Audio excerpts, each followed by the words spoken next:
Hello friends, હર્ષુસ કિચનમાં આપ સર્વનું સ્વાગત છે। આજે આપણે બનાવવા જઈ રહ્યા છીએ ચણાના લોટની સેવ। ચણાનો લોટ છે, હું અહીંયા સાદી સેવ બનાવું છું, પણ સેવ ઘણા પ્રકારની બની શકે। આ જ લોટની અંદર આપણે પહેલાં હું જે સાદી સેવ બનાવું છું એનો મસાલો કરી લઉં અને પછી તમને જણાવું કે કઈ કઈ સેવ બનાવવાથી અને એમાં શું મસાલા ઉમેરી તો આપણી સેવો અલગ અલગ પ્રકારની બને છે। તો પહેલાં આપણે આની અંદર મસાલા કરી લઈએ। અહીંયા મેં અંદાજિત 4 વાટકી ચણાનો લોટ લીધો છે। આ લોટ મેં ઘરે દળાવેલો છે। તમે ગાય છાપ બેસન અથવા તો બીજું કોઈ અથવા તો ઘરનો લોટ લઈ શકો। એને મેં ચાળીને લીધેલો છે। એની અંદર આપણે સ્વાદ અનુસાર મીઠું,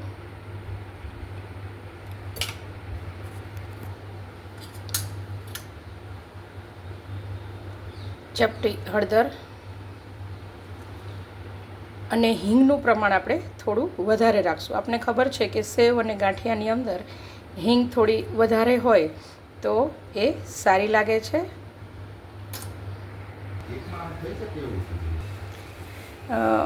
આને અંદર આપણે તેલ પાણીથી બનાવીએ છીએ, એટલે હું એની અંદર 3 થી 4 ચમચી જેટલું તેલ નાખું છું।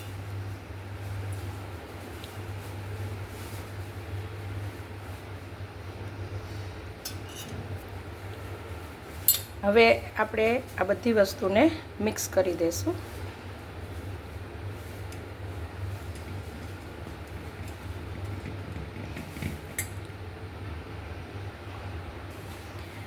આની અંદર જોઈતા પ્રમાણમાં પાણી ઉમેરી અને પહેલાં લોટ તૈયાર કરી લઈએ।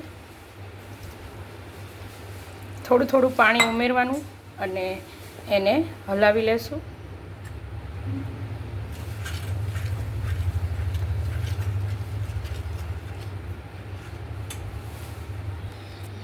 જો આપણે આ પ્રકારનું એનું બેટર એટલે કે ખીરું તૈયાર કરવાનું છે। આટલું 4 વાટકી પાણી, 4 વાટકી લોટની અંદર મને આમાંથી 1 થી 1.5 વાટકી પાણીની જરૂર પડી છે। જ્યારે તમે હલાવો ત્યારે તમે પાણી જોતા વધતા પ્રમાણમાં કરી શકો છો।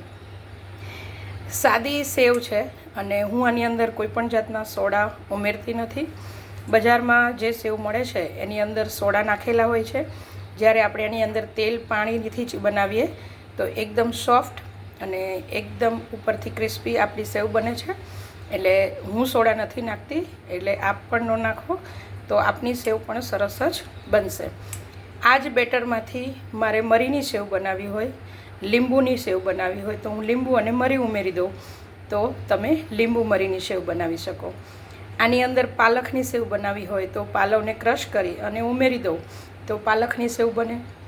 મસાલા સેવ બનાવવી હોય તો આ જ બેટરની અંદર હું થોડો મસાલા કરી લઉં તો એટલે કહેવાનો મતલબ એમ છે કે આ જ ખીરામાંથી આપણે ઘણા બધા પ્રકારની સેવો બનાવી શકીએ। આ સેવ જે છે એને મલબારી સેવ બનાવવી હોય તો પણ આ જ બેટર એટલે કે આ જ પ્રકારનું તમારે બેટર તૈયાર કરવાનું છે। હું તમને બતાવું કે હું પિત્તળનો સંચો યુઝ કરું છું। એમાં આ પ્રકારની જાળીઓ આવેલી હોય છે, તો તમારે જે સાઇઝની સેવો બનાવવી હોય એ પ્રમાણે તમે એનો ઉપયોગ કરી શકો છો। એકદમ ઝીણામાં ઝીણી જે જાળી છે એમાંથી આપણી સેવ મલબારી બને છે। હું થોડી મોટી સેવ બનાવું છું, કારણ કે આ સેવનો ઉપયોગ આપણે સેવ મમરાની અંદર ઉપયોગમાં પણ લઈ શકીએ છીએ। કોઈપણ પ્રકારની ચાટ બનાવીએ તો પણ આ સેવનો ઉપયોગ કરી શકીએ છીએ અને એમ એકલી ખાવામાં પણ આ ખૂબ જ ટેસ્ટી લાગે છે। તો એનો વિવિધ આપને ખબર જ હશે કે સૌરાષ્ટ્રની અંદર જે સેવ ટમેટાનું શાક બને છે એની અંદર પણ આ સેવનો જ ઉપયોગ થાય છે। તમે મારો સેવ ટમેટાનો વિડીયો જોયો હશે ત્યારે તમને આ જ પ્રકારની સેવ એની અંદર મળશે। તો ચાલો પહેલાં સેવ બનાવી લઈએ। મારી પાસે આ પ્રકારનો સંચો છે, તો સંચાની જાળીની અંદર આપણે તેલ લગાવી, આની અંદર પણ તેલ લગાવી અને જે આપણે તૈયાર કર્યું છે ખીરું એ એની અંદર ભરી દઈશું। જો આ રીતે સંચો ભરીને રેડી છે।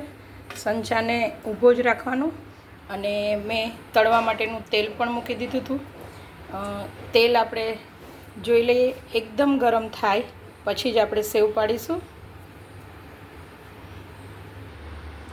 આપણું તેલ ગરમ થઈ ગયું છે. હવે આપણે સેવ પાડી લઈએ. સેવ જ્યારે પાડીએ ત્યારે એને ગેસને ધીમો રાખવાનો અને પછી ગેસને ફાસ્ટ કરી દેવાનો. તમે જોઈ શકો છો કે સેવ એકદમ ઉપર આવી જાય એટલે એને આ રીતે ફેરવી લેવાની. આ થોડી મેં જાડી સેવ છે, હું તમને પછી ઝીણી સેવ પણ કરીને બતાવીશ.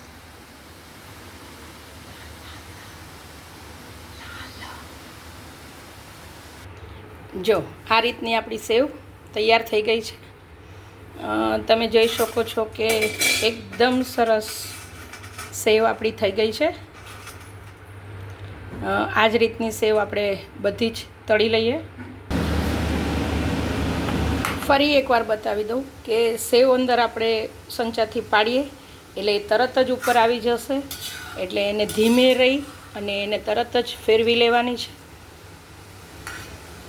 2 થી 3 મિનિટની અંદર જ આપણી સેવ એકદમ સરસ ક્રિસ્પી તળાઈ અને તૈયાર થઈ જાય છે.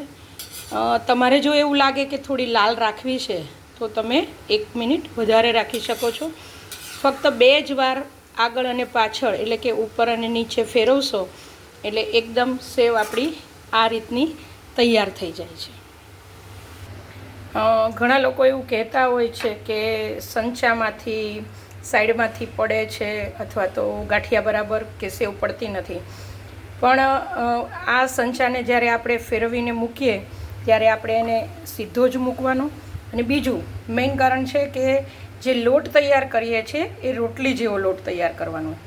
આ લોટ તમારો બરાબર કરેલો હશે તો તમને સેવ કે કોઈ પણ જાતના ગાંઠિયા બનાવવામાં સહેજ પણ તકલીફ નહીં પડે.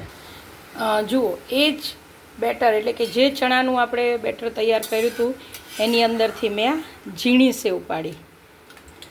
જે સેવ મમરાની પર ઉપયોગ કરી શકીએ, કોઈ પણ ચાટની અંદર ઉપયોગ કરી શકીએ.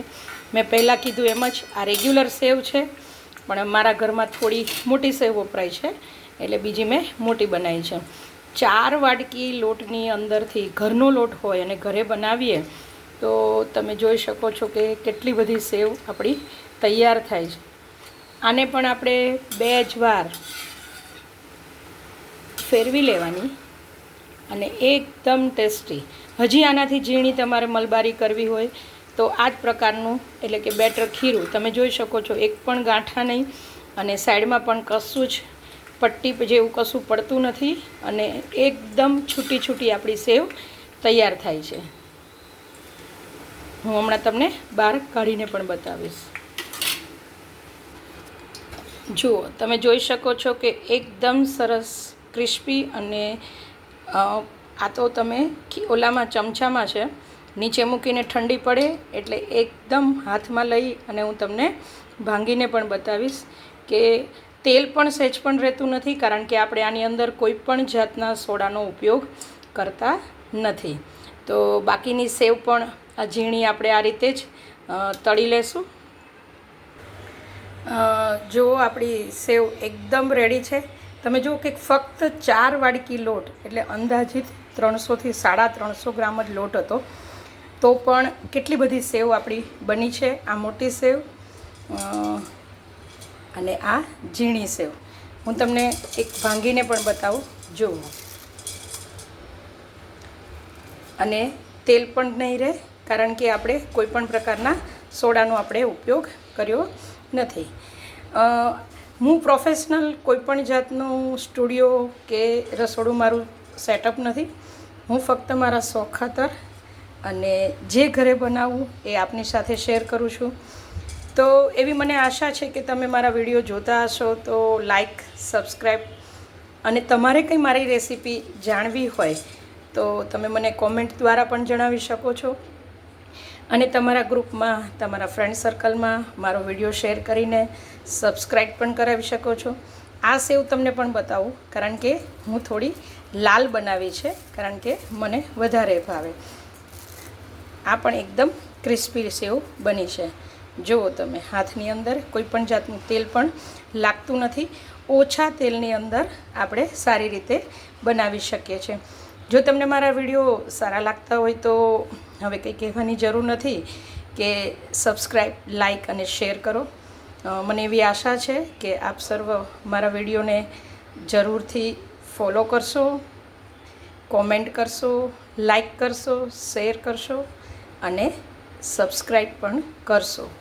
તો મળીએ આવા નવા જ વિડીયો સાથે. Thank you.